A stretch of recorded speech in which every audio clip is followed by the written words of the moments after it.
representative of them within the court system to ensure that they do have that challenge within the court system to ensure fairness and equality. How and actually what we're talking about is a lot of our black families are the ones, our black and ethnic minority families are the ones that are living in extreme poverty, deprivation, poor housing, gang impacted environments. And so, how do we ensure that it's a very challenging situation? It is clear. I think you've touched on a real serious point there, because I see poverty as a crime in itself.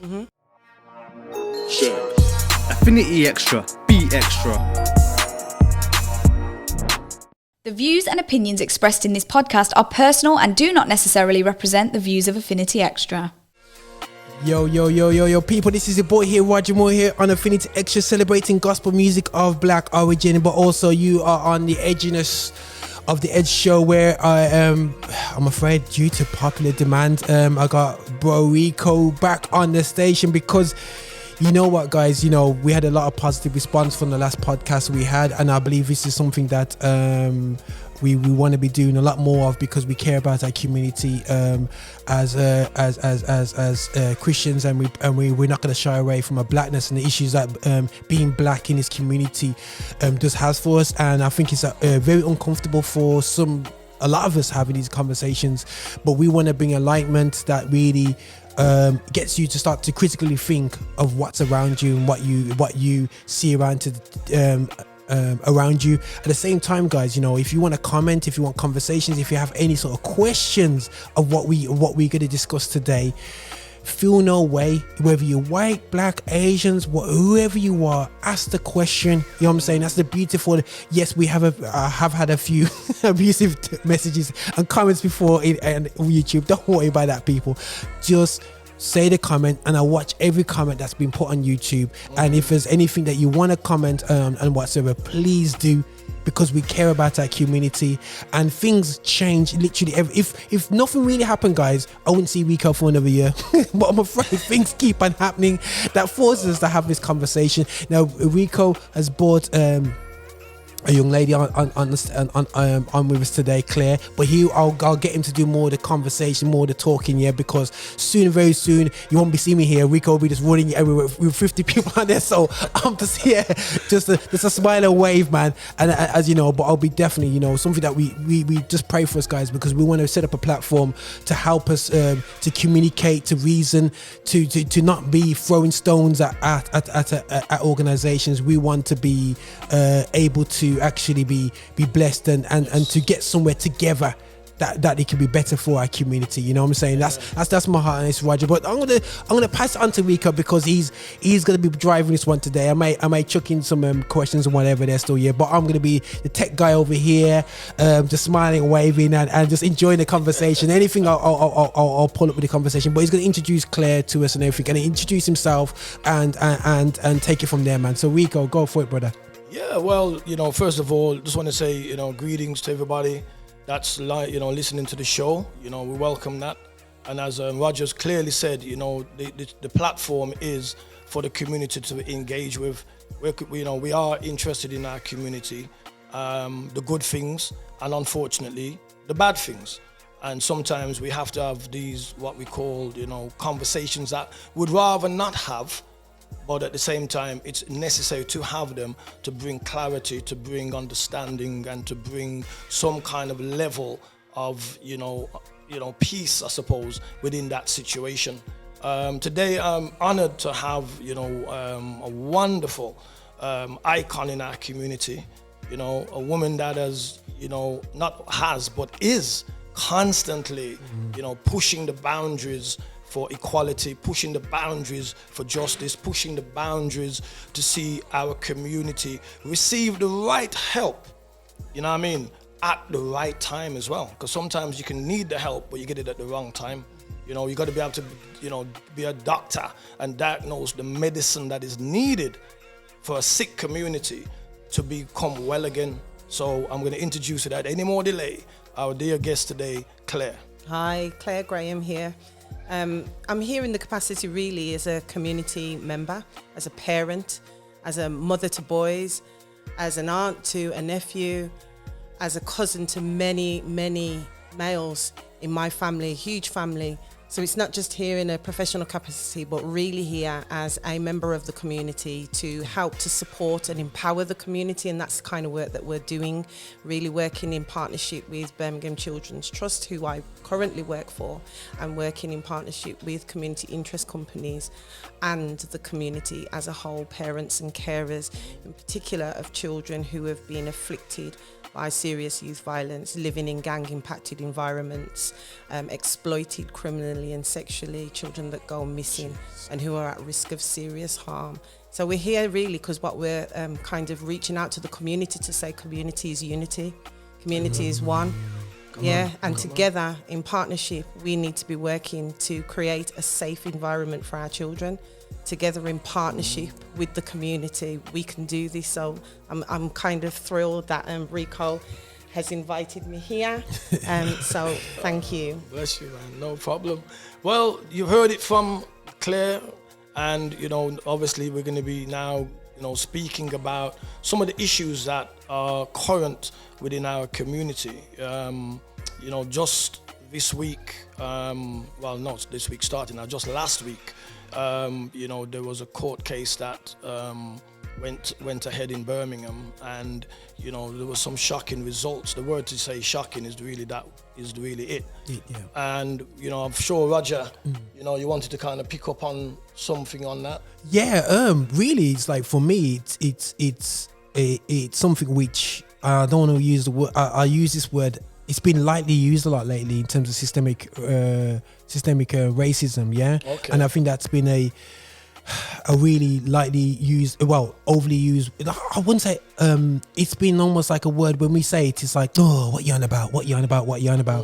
And what's hurt me, which is affected by by people that I personally know, was a verdict which is understanding. How come for once, I know that sometimes when it comes to judges and stuff and verdicts, sometimes it just don't go exactly the same because humanity comes in and things don't happen exactly the same. Okay. But when you blatant differences for one set of people with one colour and then you see your friends and you're in fear for your own children being caught up under these, it's trying to get understanding, what is this all about? What is joint? Because joint enterprise, when I say the word joint enterprise, it sends shudder in our community and for our children, because you don't want your boys meeting with other black boys, because if they get caught up in that madness, your sons can get caught up in that. Because you know what I'm saying, and that is, my sons don't realize. I don't think even my wife realize how scared I am. You know what I'm saying about my son. I do not want to be going to prison to see my boy in prison. That will actually almost kill me. You know what I'm saying? But you know what? No matter what I do, all it takes is for one friend. And I always said to these, everyone says when they had mobile phones. Illustration I gave my friend is, when you got your mobile phones and some parents says, my children ain't sending out no foolishness. I says, that's the thing is, it's not about your child. It's about the one child in a circle of 100 rotates an image of a naked person in their school. Guys, I'm gonna be blatant about this. Yes, you know what I'm saying? They send out naked images of a girl who sent it to a boy, and he broadcast it through. Whether at that time it was BBM, but now it's through WhatsApp broadcast to the rest of the school. You know what I'm saying? And then that gives your children access to soft porn, and then they get access to, and then they start doing that madness themselves and whatever. And it's not about how much you invest in your child; it's who's around your child when you're not around them. You know what I'm saying? So my concern is this: who is my children around? You know what I'm saying? And you're scared because if he's around, let me be real, white kids, he's more likely not going to be around black kids. He's more likely getting more trouble, not because the black kids are bad, it's because of how the system treats us. Now I'm here to be corrected, guys, but I feel like joint enterprise sends a shudder down my back, and I'm here to listen to speak to you guys here today to say, am I being overly cautious, or is it something that we should be scared about? Is there any ways, how can we protect ourselves from it? Because the only protection for me is to keep my children away from their community, who they are. I think the most important thing is to understand what joint enterprise is. Okay, good. and Nice.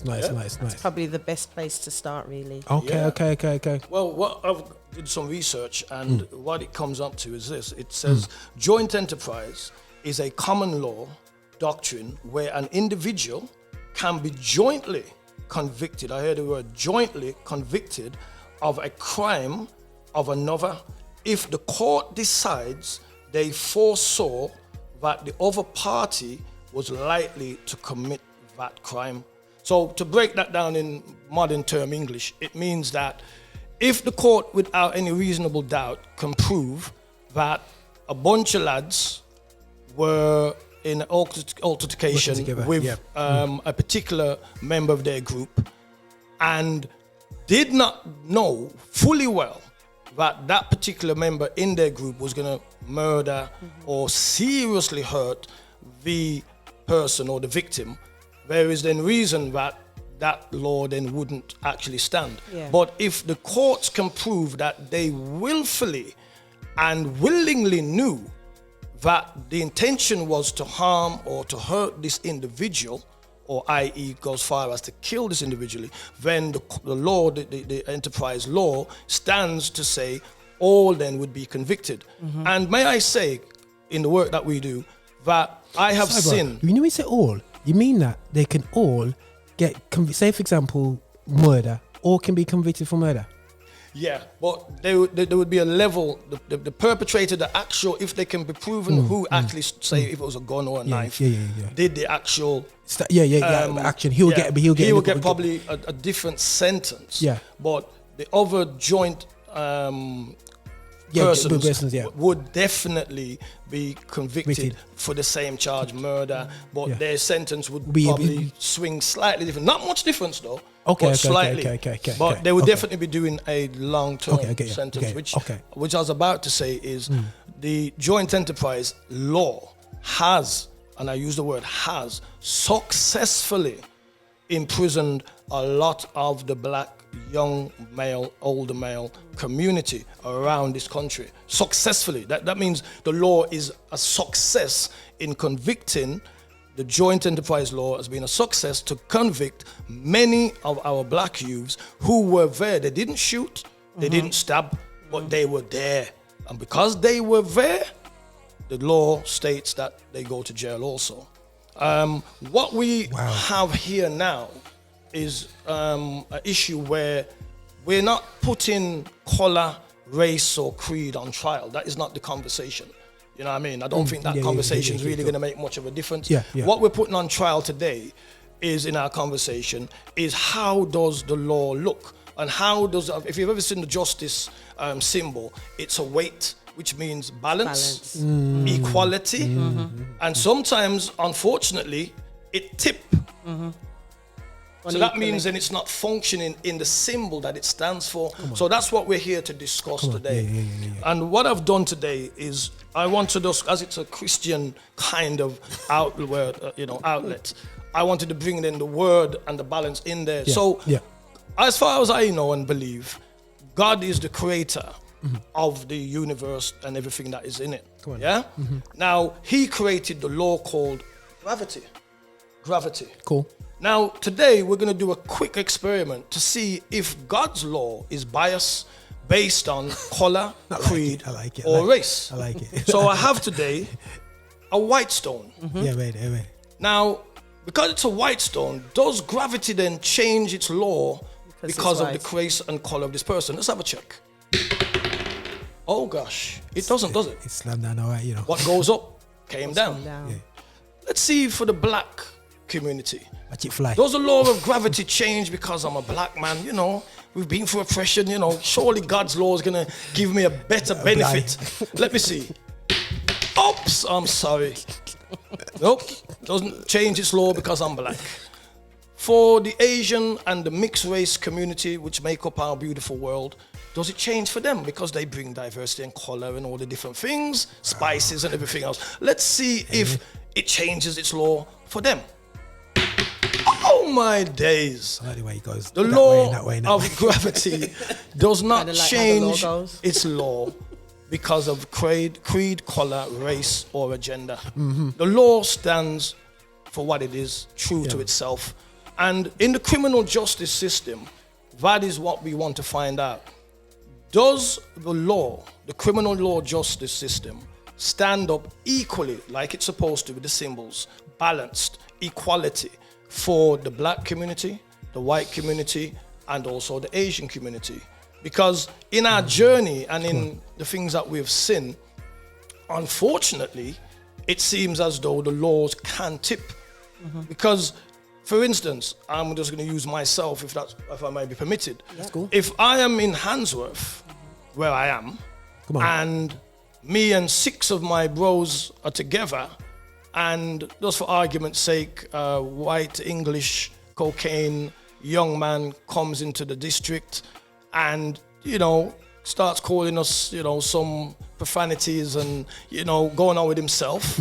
And we didn't like what he said. And, we said, this dude. And we rush him. And you got, say, 6, 7 of us running him down the road, and he's panting because he knows he's out of his zone. Yeah. And now he's got, 6 angry black men chasing him down. Yeah. And we corner him like a dog. And we kick the 7 bells out of him.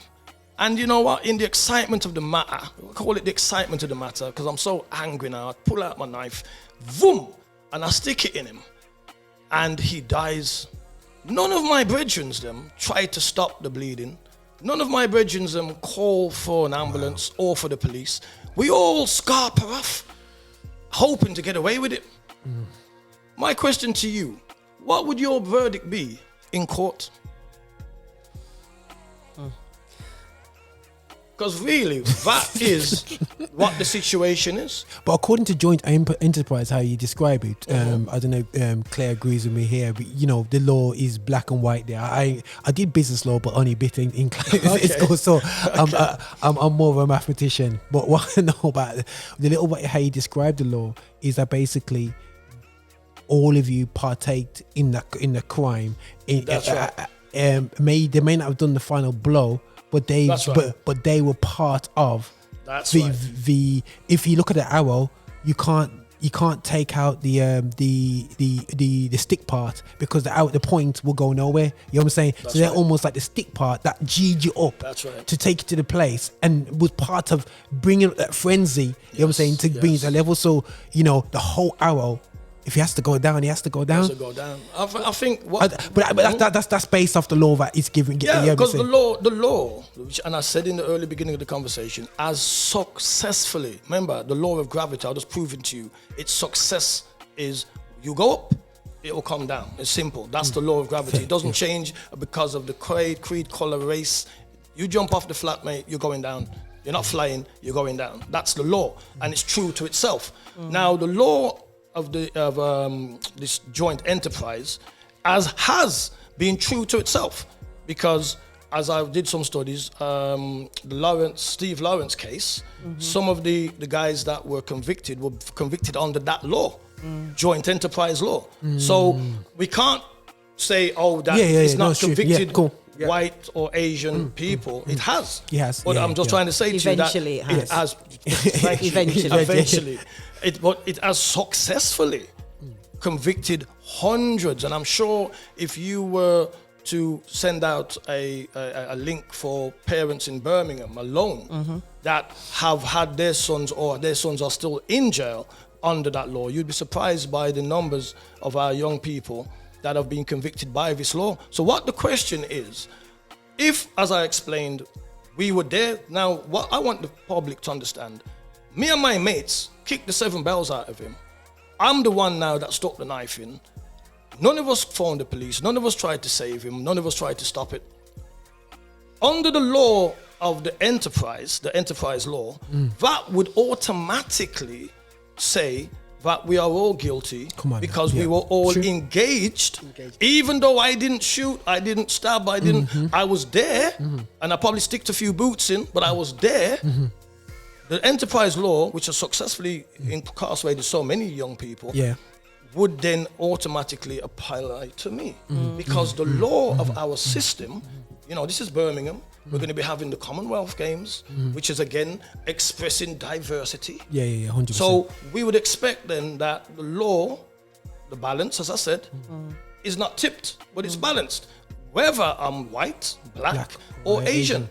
If I've done something, I deserve then to be treated equally according to the law. And that is the question here. So can you remind us as the latter part of the what it said about joint enterprise, because it said something about the court foreseeing. So the latter part of it is, yes, if the court decides they foresaw that the other party was likely to commit that crime. So I think that's the key bit, really. That's the critical point, because obviously in relation to the incident and the scenario that you described, this would be investigated. It would go to court. That's so right. now it's about whether the court decides that it foresaw that everybody, the individuals and the group, were all part of what was going to happen and knew what was going to happen. That's right. And I guess that's the challenge in terms of the law, the court, in terms of joint enterprise. That's right. And who decides that? Who decides whether it's the jury? The jury. The jury. Okay. So one second. Sorry, this is being an edge guy. So let me just get this clear. Yeah. So ultimately, that last bit of the clause has basically opened the. They just opened up a trap door there. That's a trapdoor one. Of course. So that says that if you're involved in this, put the trapdoor out. If we deemed that you didn't really know about what you was doing, if we deem it, then you're free. You're free to go. Yes. So it's down to there's a last minute play out. This is interesting, actually. You know what I mean? That I can get out of this if I can prove to the jury that I didn't know. Well, I didn't really know about this. Even if I ran there, even if I kicked him on the floor, even if I helped Rico leave the scene and drove the car out and told him to hide in here, you whatever. So I'll sort you out. I can say I didn't realize. I just panicked. I could play it out. I could say that on my way there, I did not know that was what was going to happen. Okay. That's what I can say. Yeah. I can say that I went with my group of friends. Yes, we were hyped up. Yes, we went there to do something, but I didn't know that it was going to be, that was what was going to happen. Wow, for that, I can not be with good representation. Oh yeah, with good representation. Because what we have to understand, and I'm speaking again to the community, is that when it comes to court, representation is key. Because if you have the wrong representation, you can be innocent, but because of your bad representation, you're going to be found guilty. Or you can be guilty, but because your representation was so good, you walk. Because this is how the law is set. Now, what we have to understand is, again, from a Christian perspective, for those that know the church runnings, you have two kinds of, well, you have more than two, but I'm going to use two. You've got the usher and you've got the bishop. Both church members. The usher goes onto the pulpit, he's going to talk about the Lord, praise the Lord, thank you, Jesus. But his attention span from the community that's listening to him would be listening, but not listening when I say that, compared to when the bishop goes on the pulpit and the Lord said. Now, when the bishop begins to execute the same sermon, he's got everybody's attention. Why? Because of the rank in where he stands. True. Status. That is it. So let me just explain to especially the black community. Free does not always mean that it's good for you. Yes, because of your level of society, they will offer you legal aid.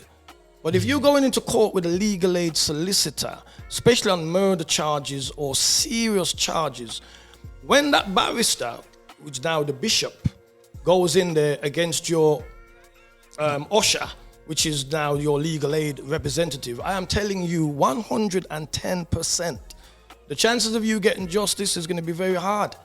Because even the usher bows to the bishop. You understand me? Because of the rank and the status that he's in. So in court, right, you have to make sure that if you want to see justice for your young man, for your young daughter, that you get the right representation. So here we are now, back to the scenario. I've now committed this crime with my friends now. Now we're going to court. So when I go to court now, all of my jury, guess what? I've just killed a white man. But my jury that's trying me are all black. That's been randomly selected by they're all black. And I think probably, let's put a mixed race person was in there as well. The chances then, and I'm putting this again to the community, what are my chances of me and my friends getting off with this particular community charge? What do you think? What do you think that my chances would be? Considering now it's all black jury bar one. The chances, I would tell you, I would feel quite comfortable you go in there. in that setting. Yeah, you got swagger. You get me? Because I've got a bit more chance of it going the way I'd like it to go. Where if it was a 50-50 or 50-40, 60-40 I should say, there's a good chance that, you know what, justice is going to be spoken. You know, the law stands for what it says. I am guilty because I was there, and therefore, boom, I'm going to be serving my time. You know what I mean? Because the decision makers are in my favor now. I've got a better chance. That's the only thing I'm talking about. So again, representation. Representation means that your solicitor, your barrister is making sure that in every area, even down to the selection of the jury, that it is, here, let me get it again, balance. Balance. Because if it tips up, is that balance? Come on now, we've all been to British schools. We're educated, one of the greatest educational places in the world. Some of the greatest leaders have come to Oxford University to be educated. So let's deal with education. Come on now, we're educated people. What is this balance? Of course it's not. My 3-year-old son Shay would know that this isn't balance. But then, is that balance? Yes. So we have to make sure that our representation is making sure that everything to do with the case is balanced. If it's not balanced, it is his job to make sure that he addresses that matter and brings it to balance. Because at the end of the day, justice is justice. I don't care, just like these stones, let me find them. The black stone fell on the ground. The white stone fell on the ground. The brown stone fell on the ground because God's law deals with balance. It doesn't care which creed, color, or race you are. The law of gravity stands true to itself. And until the law, the criminal law system, stands true to the symbol that it represents, we're gonna get there's always going to be issues within our community. One of the first things we need to understand is make sure from now on, you go to court with proper representation. Unfortunately, it costs. But which is what I was going to say. Please bring that in. Poverty is a big driver in the community, driver for many offending behaviour, driver for much crime. And at the moment, we're seeing bills inflated, gas bills, petrols at its highest that it's ever been. Food prices are high. We were already struggling. The living wage. Come on. Let's talk about that. So our families, our communities are living in poverty. So how can they really get true representation when things like this happen? That is, representative of them within the court system to ensure that they do have that challenge within the court system to ensure fairness and equality. How, and actually what we're talking about is a lot of our black families are the ones, our black and ethnic minority families are the ones that are living in extreme poverty, deprivation, poor housing, gang impacted environments. And so, how do we ensure that it's a very challenging situation?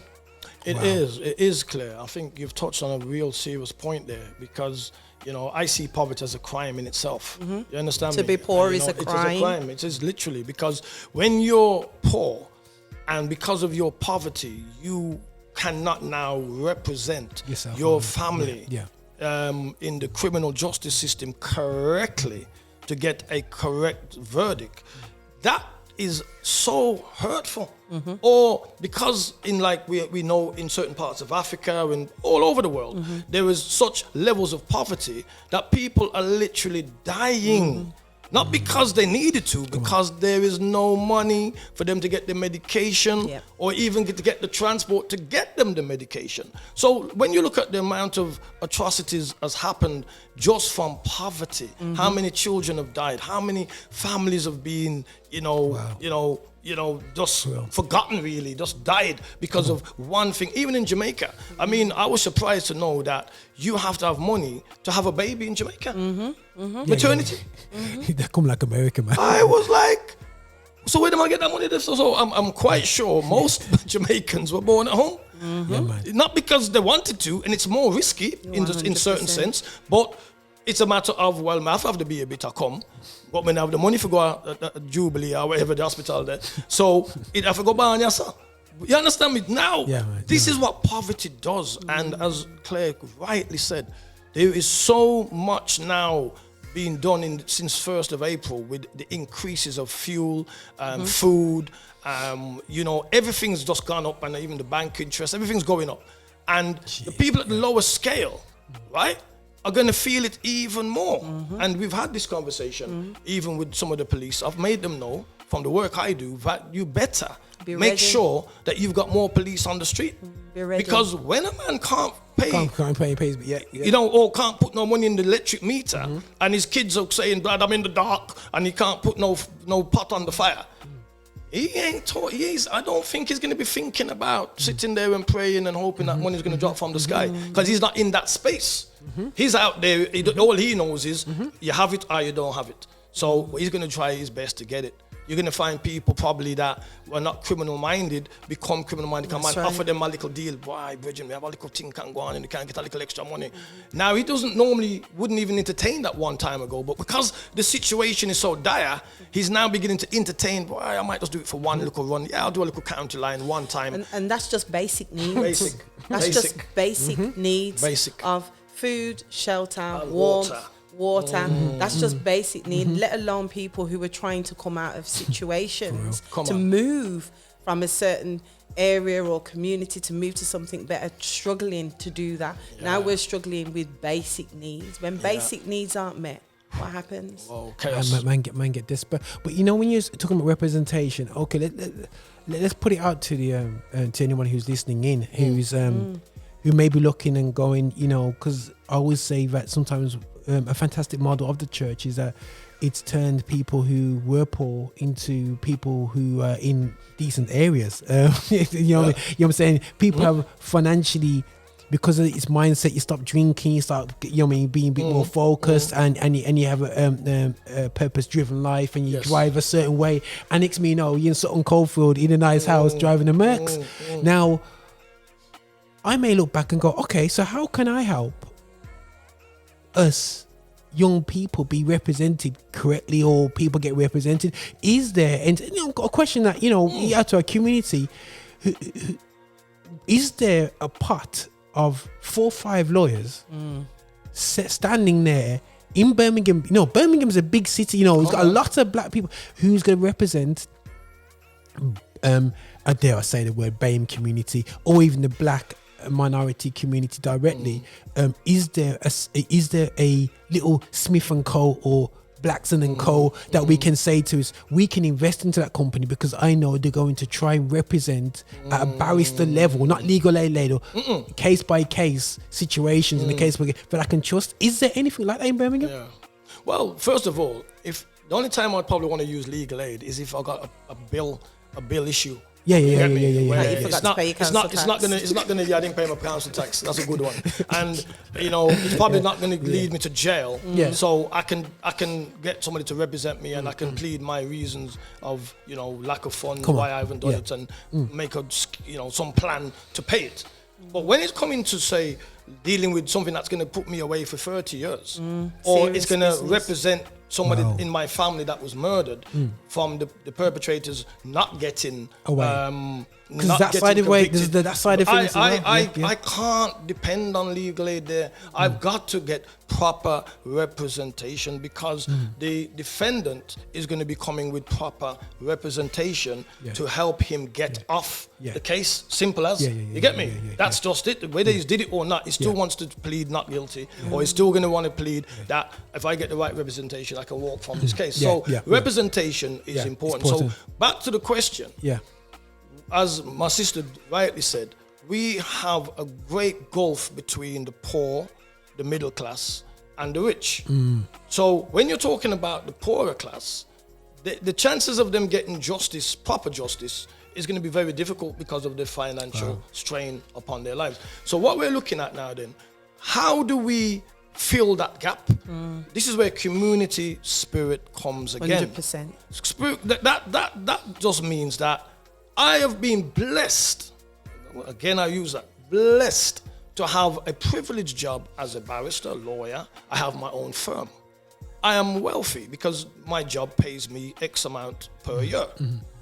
Are you telling me that it is too hard for some of our, community barristers to have a what we would call a charity door Pro bono. that could help serious cases that, because of lack of representation, could swing the situation in the wrong direction?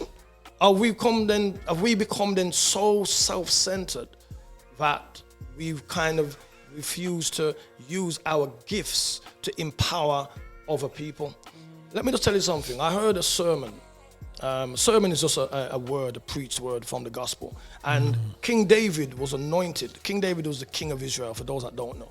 And he was anointed by Jesse, who was the prophet at the time. Yeah?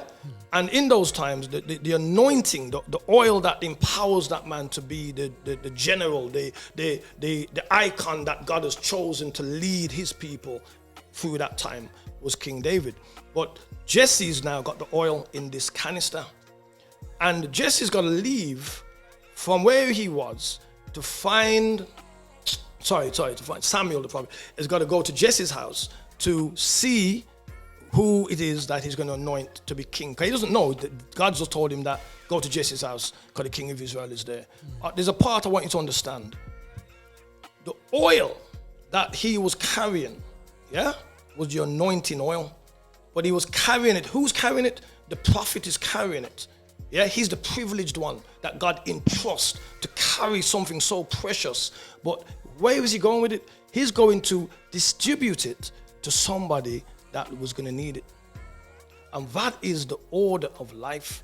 When God gives us privileges, the privileges are not always for us. I've been gifted to talk, but that doesn't mean because I can talk, I can keep my gift to myself. I've got to use my gift to help to empower other people that might hear something that I've said that can change their life. 100%. My dear sister here is in a privileged position that, because of what she's doing, can help change privileged, underprivileged, and whatever levels of society's lives. You've got Roger, he's here, and he's using his education and the skills that he's developed in podcasting and cameras and all that to what? Empower other people. Our gifts have never been given to us for ourselves. And until we understand that, we will always stifle the flow. A river must flow. I 100% believe in that, Rico. Often I'm asked, why do I do the things that I'm doing? Am I doing it for popularity? Am I doing it for status? I certainly ain't doing it for money, because it's not, I don't get paid enough. Not for what you do. But now you've said that, it makes me really recognize why I, even more so, I already knew why I did what I did, and it's for the people, and it's for the community, and it's for the children, and it's for my generation and legacy of family to be able to navigate themselves safely within an environment and a community that is safe, that there are safe spaces, that they don't have to walk in fear, that they can walk across any postcode anywhere and be free. Do you know what I mean? Free from fear and harm. So often I'm asked, well, why do you do this, Claire? What are you doing it for? Are you doing it for yourself? I'm not doing this for myself. I have a gift. I am blessed. I have certain privileges. I'm not privileged, but I've worked hard to get where I've needed to get. And now I want to share that and embrace my community and empower my community, because you know what? there is hope. Yes, Yeah. 100%. And I sit here as a person of hope to show people that you can get where you need to get to, and then you need to use your gifts to enable others to get where they need to get to. That's what and to it's support about, them. sister. Thank you. Wow. Thank you so much for that, man. Claire. Yeah, no, You thank know what I you, mean? because, I'm sitting here and I'm listening and I'm thinking, often I'm questioned, like I'm doing this for myself. I'm not doing it for myself. No. I've got a gift. Yeah. I'm sharing my gift. That's I'm right. lifting people. I'm helping. I'm empowering. I'm Come on. supporting. Come on. I'm enabling. I'm Yeah. not keeping it to myself, because I Come could on. easily sit up in my office Come and just on. do what Yeah, I'm yeah. doing and Come not do on. nothing for no Come one. on. But how is that helping people? How is that helping my family, your family, my children, your children, our children? That's not helping. The future, you know what I mean? Sorry, Claire. So, a question to yourself, yeah. So, a picture, because I know you're heavily involved with young people and whatsoever.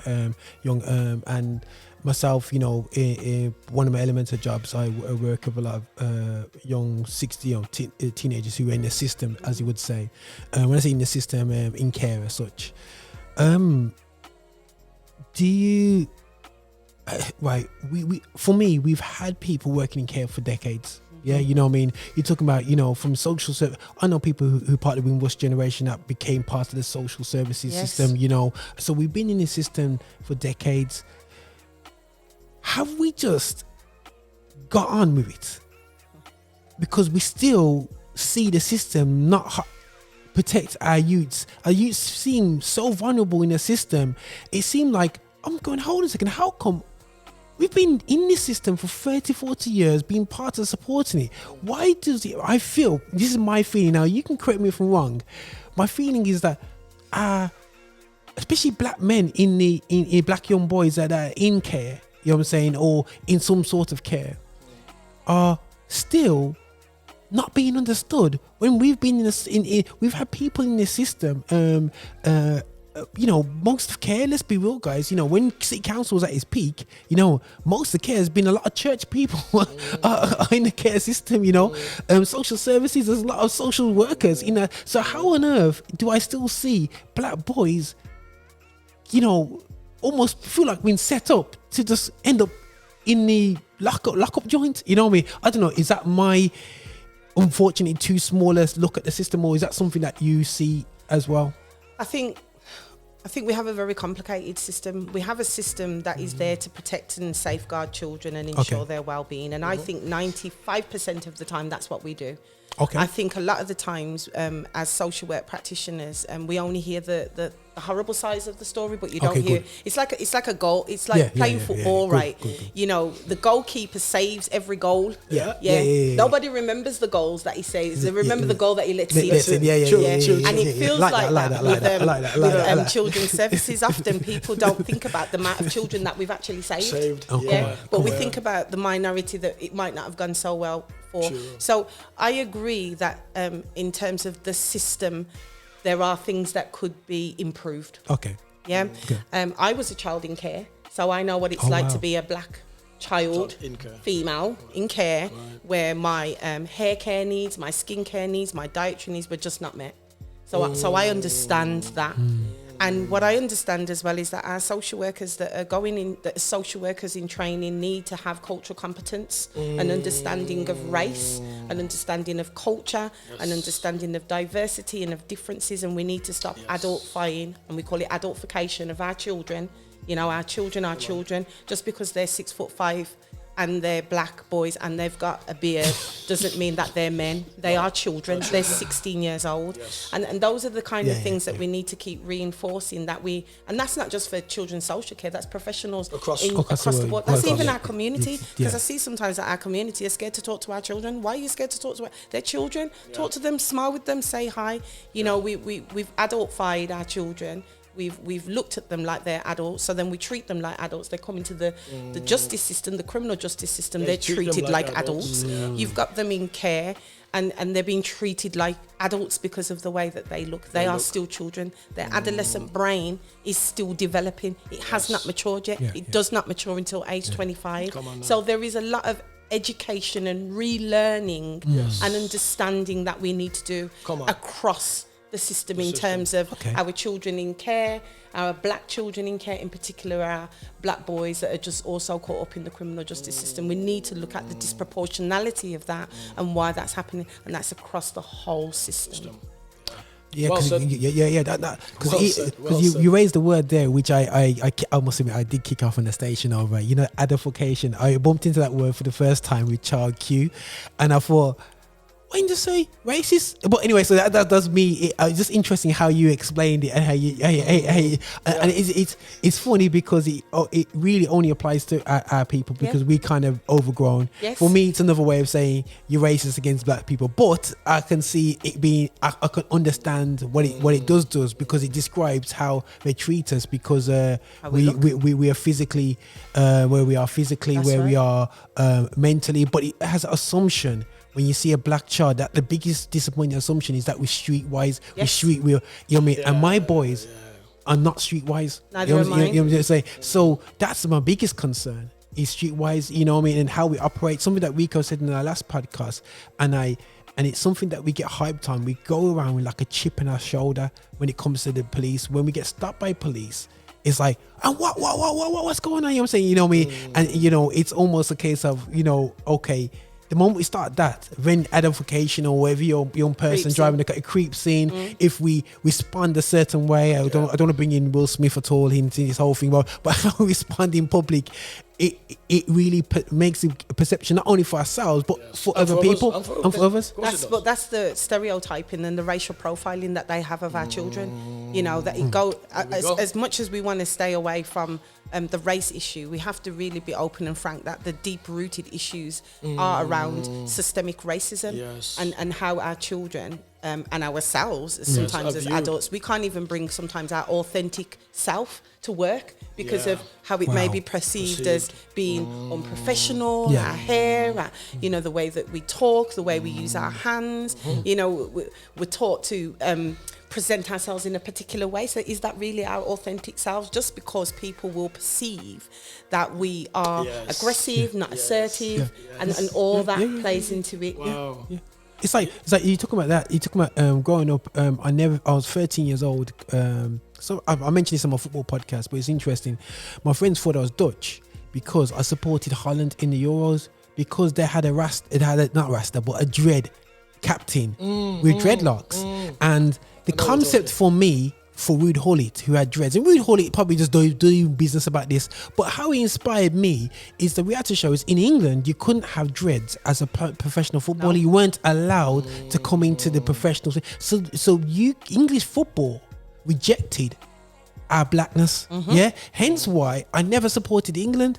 People get frustrated that I don't support England, but as a young black child you don't accept. And now there's no dreads in my mind. My dad's not a dread or nothing like that still, but I gravitated to Holland because they had somebody who represent you, but then they referred to him as a educated black man because he could speak 7 languages. So I've got a guy with dread who speaks 7 languages, love music, and is a captain of his national team over white men. I'm like, I want to be Dutch. You know what I'm saying? And my friends thought I was Dutch, but actually I was English, and and people don't realize that, you know, you talk about hair and stuff.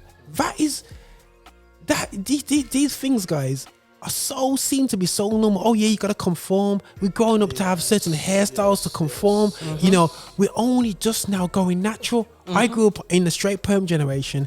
Fortunately, I jumped Jericho, so I don't know if Rico touched Jericho's at all or whatever. You know what I'm saying? I don't know if he was he got caught up with the soul glow. You know what I'm saying? You know what I'm saying? But the thing is, we grew up with cultures that made our hair a certain way, you know what I mean, a certain look, a European look.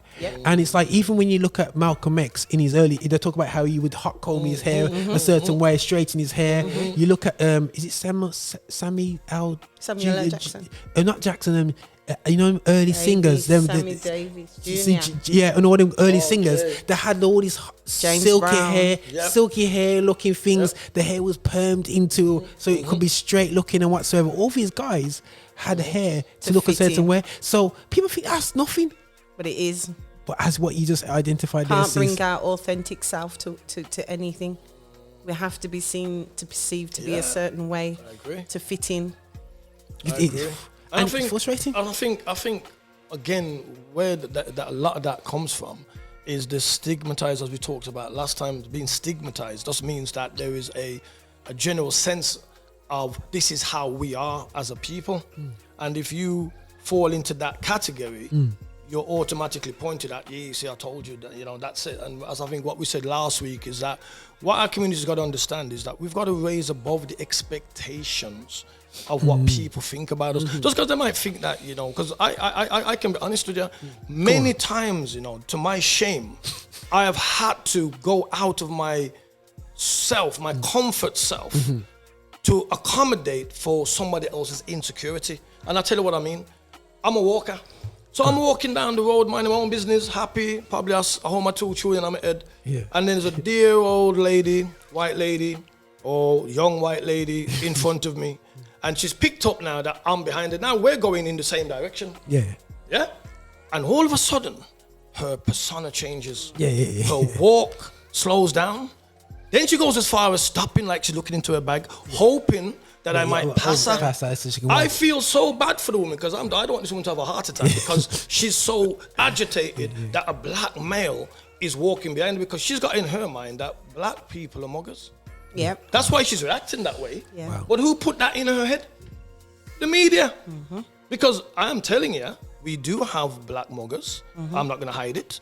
But so I also know we have white muggers. And Asian muggers. And mixed race muggers. And I'm not going to say which one mugs the best, but they're all muggers. Simple. So why is it then that the lady wants to feel so agitated because she sees me? Now, I would never mug her if she was the last woman on the earth. That didn't even come into my mind. Cool. But she's brought her insecurity, boom, into my space that now I feel better that I better just cross over the road. Yeah. Because I don't want you to feel that. I feel actually bad for you. Yeah. That you feel that way. But then with just flip it, I'm in King Standing now as a black man, 9 o'clock at the night. And 7 white geezers come out of the pub. Going down the same road that I'm going down. I would probably, and I quote probably feel insecure about them being behind me.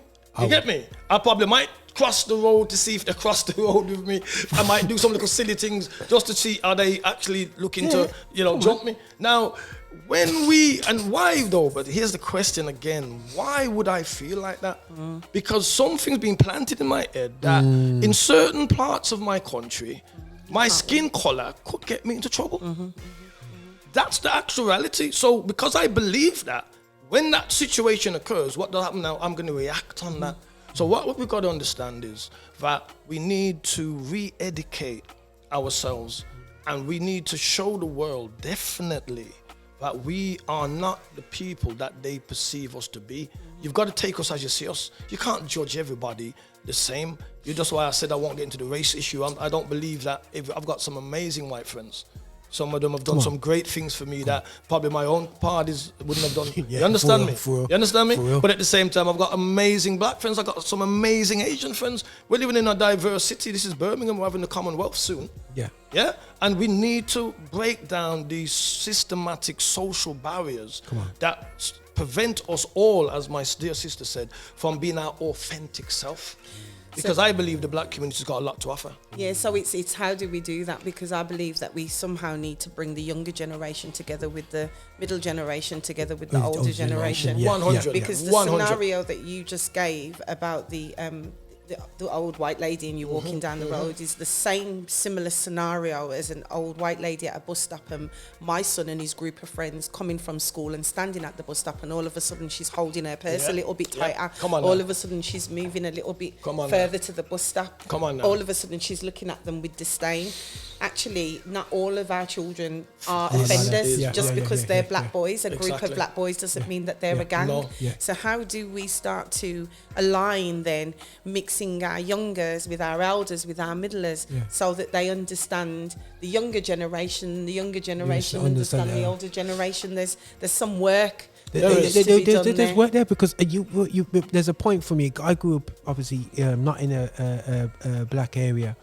And unfortunately, I was affected by stereotypes of my own black guys because I would feel away catching certain buses. You know what I mean? And I saw the black man them say, yeah, I'll hold my bag a certain way. I'll go in the 70 buses. You have to, you know what I mean? What value? You know what I mean? If I got something valuable, yeah. Now, you might be joking thing. You know what I mean? You'll say when you say next. You know, I always say to my brethren, look like the guy who stole the thing in your hand rather than the guy who's gonna be stolen. You know what I'm saying? I agree with that. Yes, so you go there, school face like you rob somebody. And what? I'm going home to Newtown now. I'm a 46. You know what I mean? Get me, we got this. You know what I'm saying? Yeah. But the thing is, I have to challenge my own stereotypes of my own people. Yes. You know what I'm saying?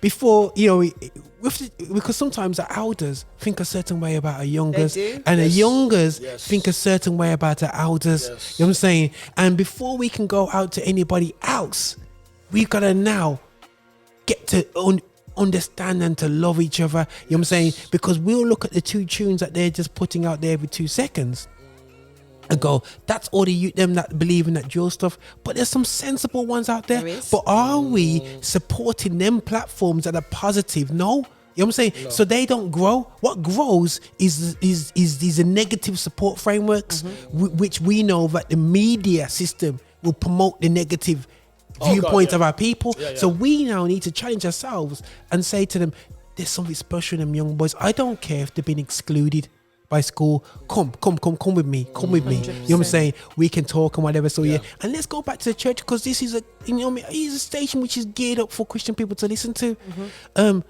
I don't know. You know, these are challenges that we want to put out to this series of podcasts and conversations. Is not just about having a jolly get off our chest conversation, but this is a conversation for you to bring back to your churches and look left and right and see what's happening in your space. Because my dad always says his truck, he could make my dad's a truck driver. He always says to me, listen, the truck can always drive 24/7. Yeah, I can't drive 27. It's not physical possible for me. We have buildings that can be open 24/7. 100%. How many hours is the open? And the scary thing is, sometimes it's only 5 hours, guys, a week. It's open. Yeah, that's true. That's true. Is that good? You know what I'm saying? So for me, there's a couple internal job situations as a people, you know what I mean, that we might have to look into, you know, how we perceive each other. And try and do things differently as well. I mean, we've got the church buildings. How can we utilize those buildings to then facilitate a space for the younger generation and the older generation to come together not just physically but spiritually, mentally. You know, all of that is about our being. That's what makes a community. That's what makes a community. So we're reaching out, really, aren't we, to the churches in the community. We've got some up and coming meetings with some of the faith leaders to look at the discussions around, obviously, awareness raising around exploitation, how you spot that within the churches. You've got children coming into church. Exploitation does not just home in on certain particular children. It can affect all children, all races, all gender, living anywhere. Obviously, some are more vulnerable and susceptible than others, but it can affect any child.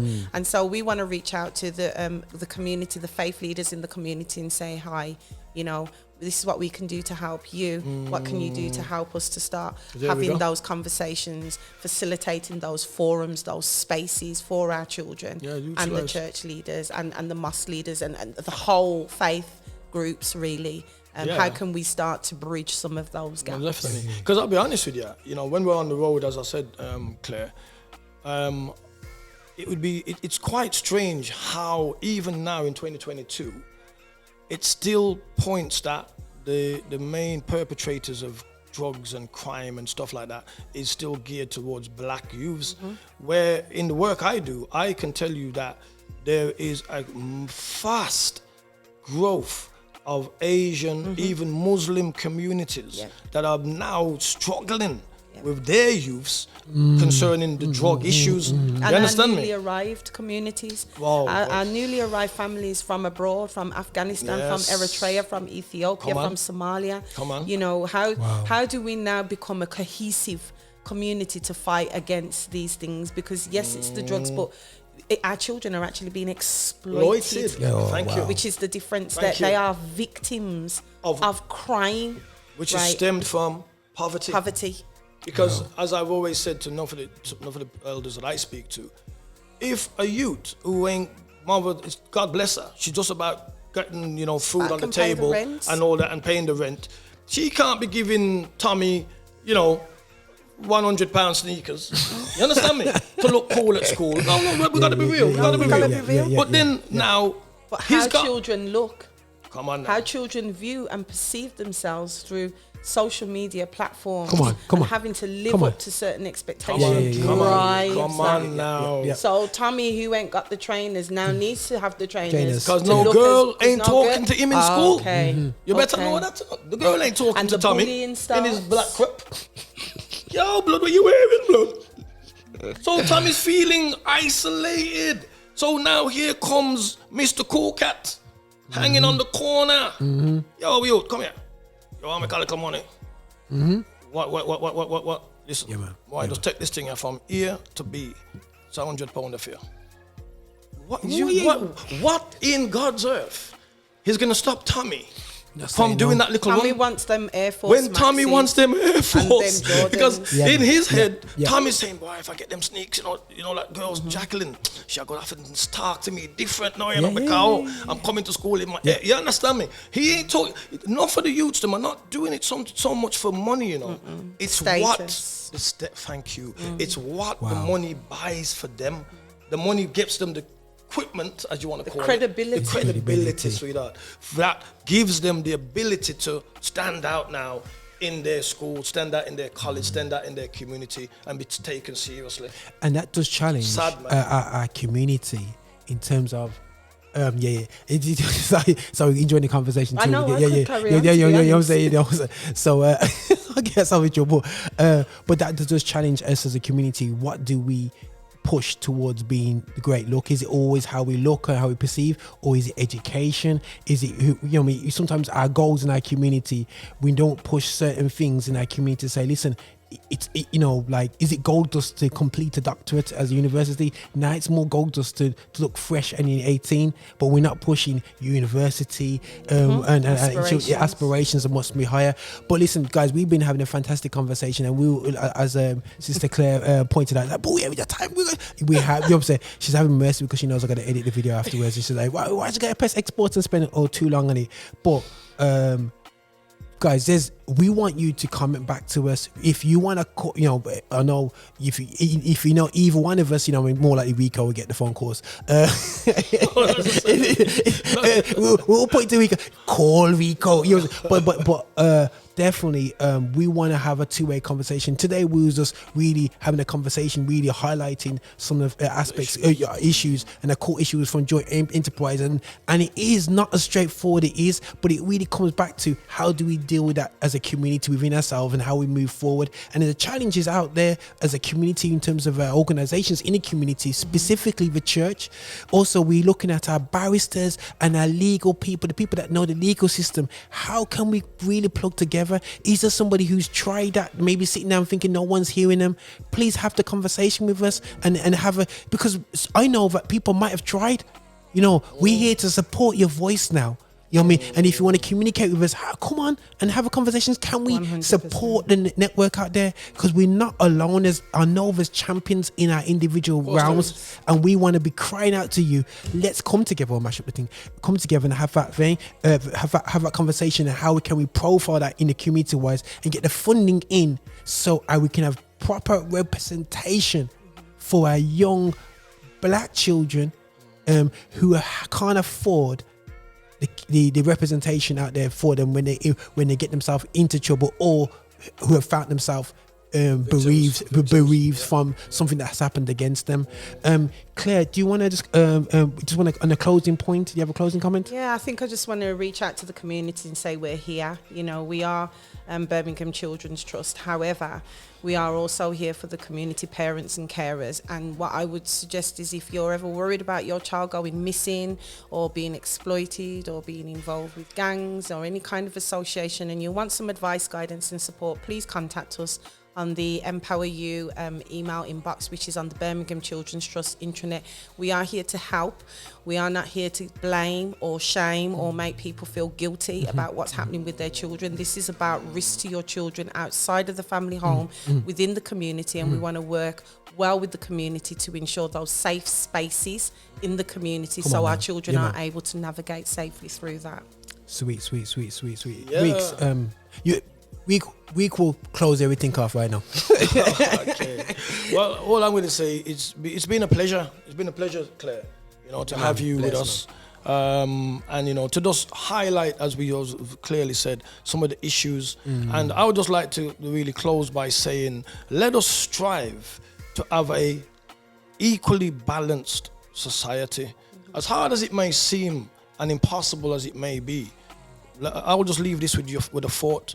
When Martin Luther King was facing the great struggle of equality, we had freedom, but we didn't have equality.